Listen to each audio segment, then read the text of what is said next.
Hello, today I do want to talk to you some more about contracts.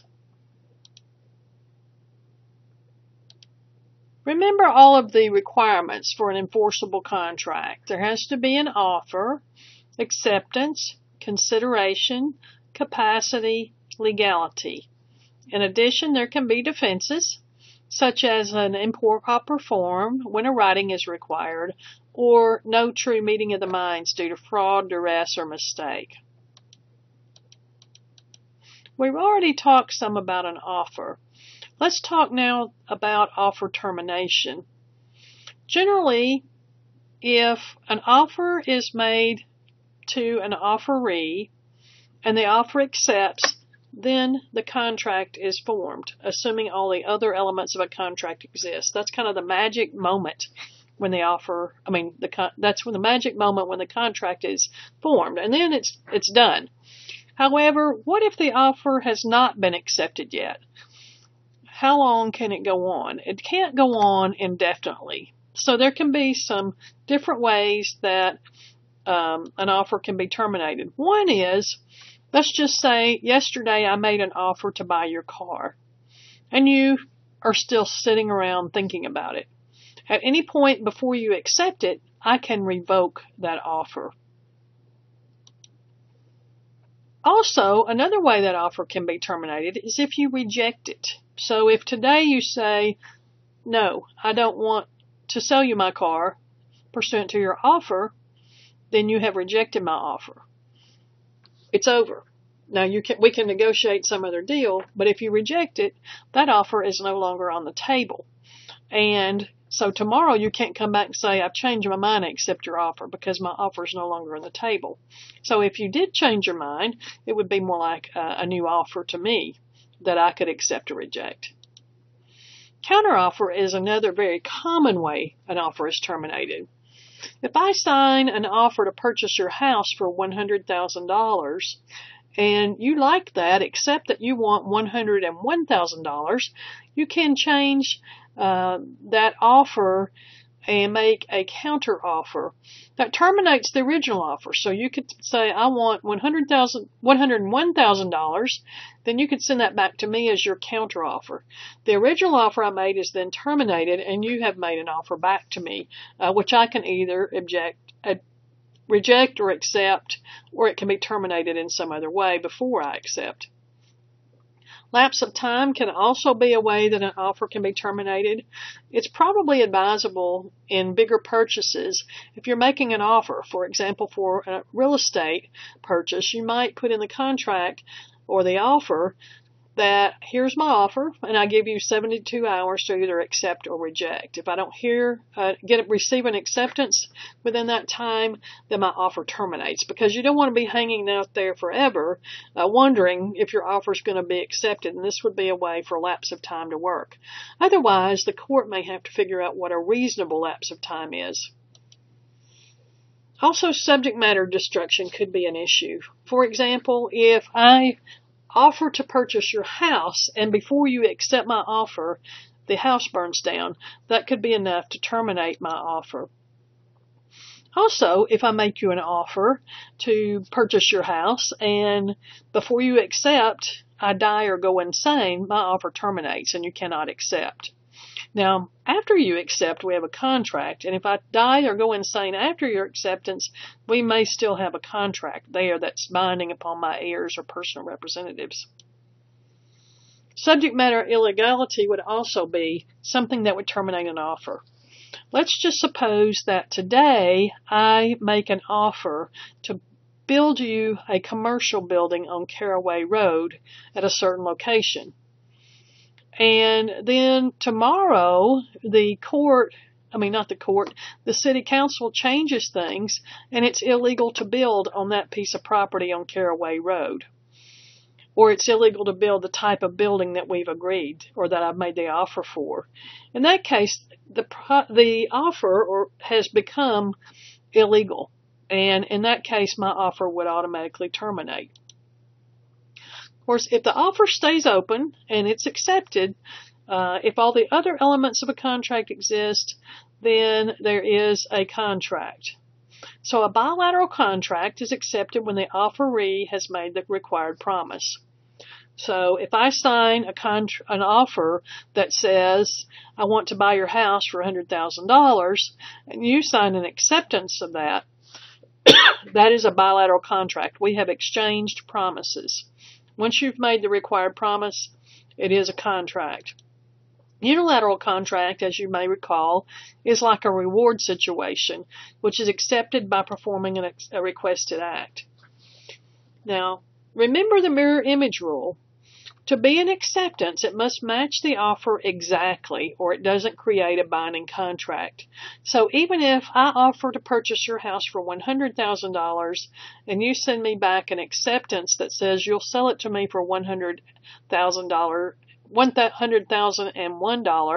even though that's a tiny difference, it's not a mirror image and it does not create a binding contract. Instead, you would have made a counteroffer to me at that point.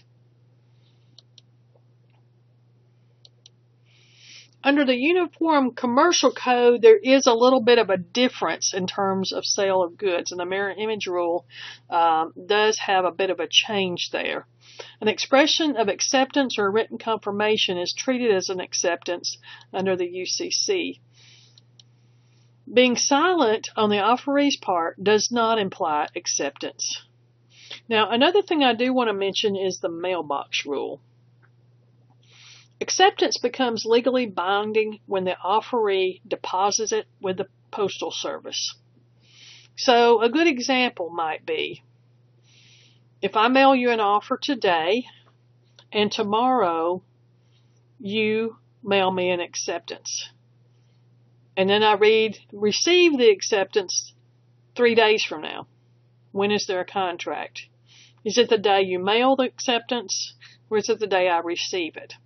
And the answer is, it's the day you mail it. So I may have a contract with you, and even though I haven't received the acceptance yet, once you put the acceptance in the mailbox, it's effective. Now that's very different from the offer side. When I make the offer, it's not effective upon putting it in the mailbox. It's effective when you receive it. So that's a difference. So day 1, I mail the offer. Day 2, you receive the offer. That's when the offer is effective. Day 3, you mail the acceptance. That's when the acceptance is effective and we have a contract. Day 4, I receive the acceptance. Well, at that point, we already had a contract for an entire day before I received the acceptance. So keep that difference in mind. The mailbox rule is dealing with acceptances only and not the offer. Consideration is another element of a contract that is required. You must have all of those things that were on our initial list that I showed you earlier. So let me go back to that list. And there it is. We've got to have all of those.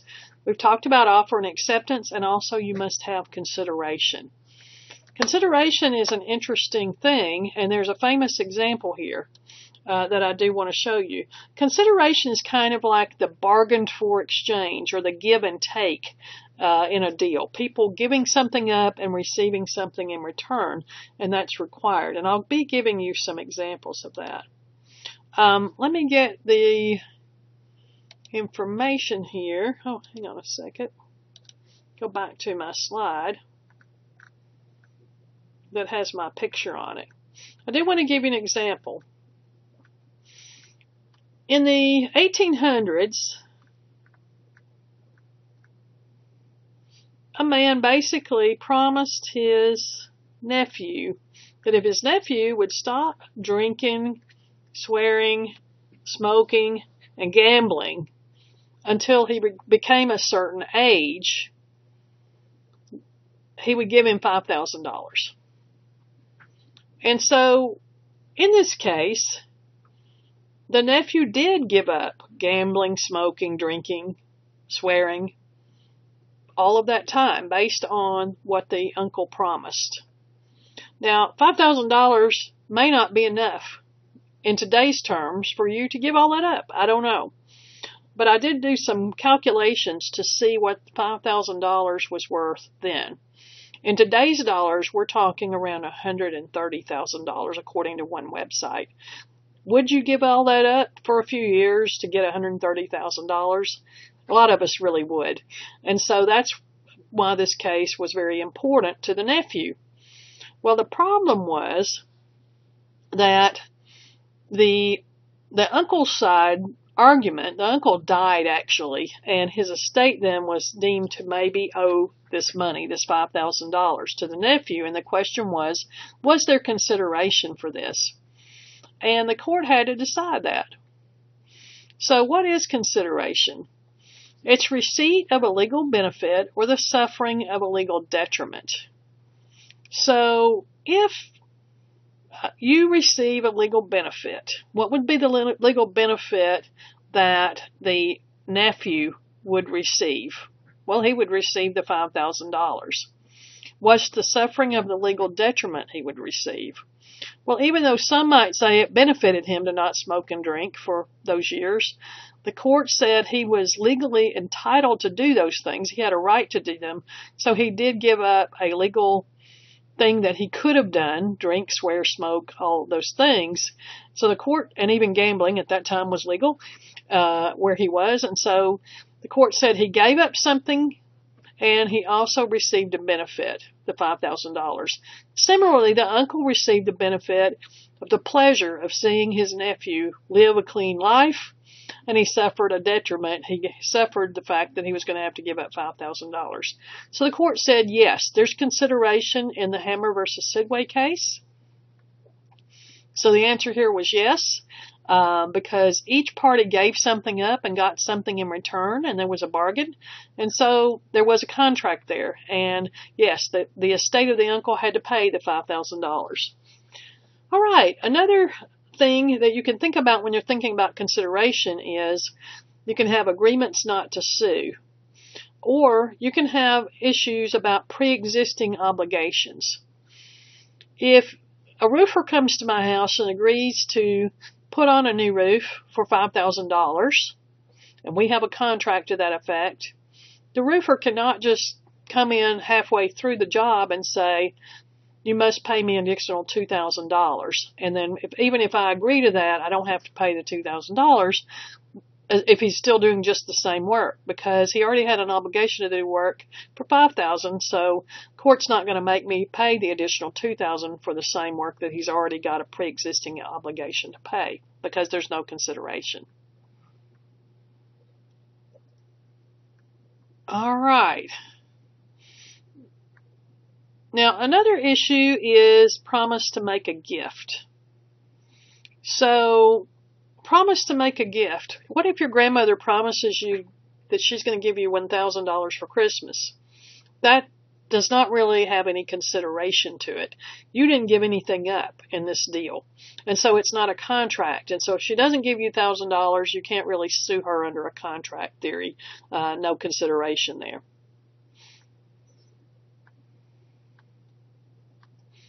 Quickly, I want to mention capacitive parties, which we've already talked about when we talked about voidability. Minors can, with the exception of necessities, get out of a contract if they want to, as long as they try to do that within a reasonable time after they turn 18. Similarly, this can happen with intoxicated or mentally incompetent persons. So be careful when you make a contract that you don't make a contract with someone who does not have legal capacity, because that can really get you in trouble. If you're going to deal with a minor, you need to have their parents sign instead or with them to make sure that the contract is not voidable by the adult at least. Also, there can be problems if there's no lawful purpose of the contract. So contracts that require commission of a crime or tort or violate accepted standards of behavior are void. One example would be a contract that restrains trade. Any contract of fixed prices between competitors and some covenants not to compete are illegal unless they have a valid business purpose.